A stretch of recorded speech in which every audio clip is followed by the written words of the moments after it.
When I started university, I was very confused about circuits. In particular, I found current and voltage different. They both seemed to be something to do with how much electricity there was, but quite why they were different perplexed me. What helped us for me was an analogy, which I'll show you now. Let's imagine we have a circuit. So we've got a resistor over here and a battery over there. And we know we're going to have current going around here, and there's going to be some voltage difference across there. Current is basically the number of electrons that go through per second, amount of charge per second. Voltage is a sort of potential energy. And if that makes no sense to you, the way it makes sense to me is to think of it as a flow of water. So let's imagine we have a water circuit instead. So a wire is going to be something like a pipe. And it's got water in it. And the water can flow freely either way. But if left to itself, the water will just stay where it is because the pipe is level. Height here, the height of the pipe is the voltage, and the volume of water flowing is the current. So these wires, because they're good conductors, are all at the same level. So you can imagine this pipe would go around the corner over here, still full of water.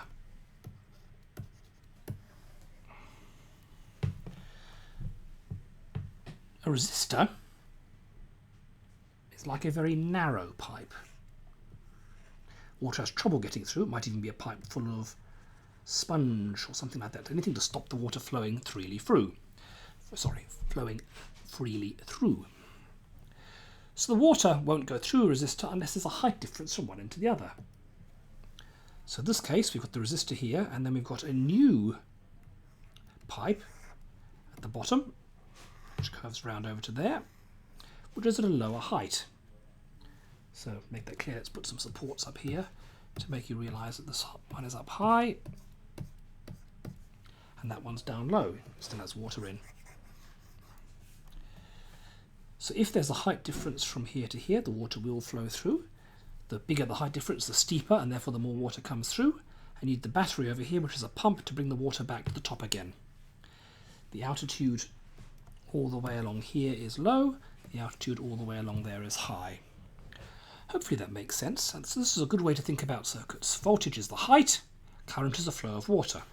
So for a resistor, you get a big flow if the resistance is small, which is to say it's a wide pipe. If it's a very narrow, full of sponge pipe, not much water will flow through unless you have a really steep gradient from the top to the bottom, which means very high voltage difference along here. But the voltage along any given wire is the same. This gives us the two main rules of electric circuits. One is that if you had a circuit that branches out, so let's say we had something like a battery and a resistor here and, I don't know, another resistor there, say.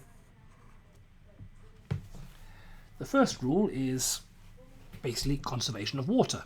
It's saying that the flow in here must equal the flow out there or the flow out there. Take any junction, the amount of current, which is the same as water, going in must equal that out, assuming no water is pouring over the side anywhere. The second thing is, in any complete loop, you must go back to where you started, like here. You go to pump the charge, the battery brings things up, goes high, drops down to low, but it comes back to the same height. So all the way around any loop, any closed loop, the voltage must come back to where you started from. So here it goes up, stays high, goes down, stays low, goes back up again, but it comes back to where it started. And that applies to any loop. If we had more pipes anywhere, they must always around a circle come back to zero.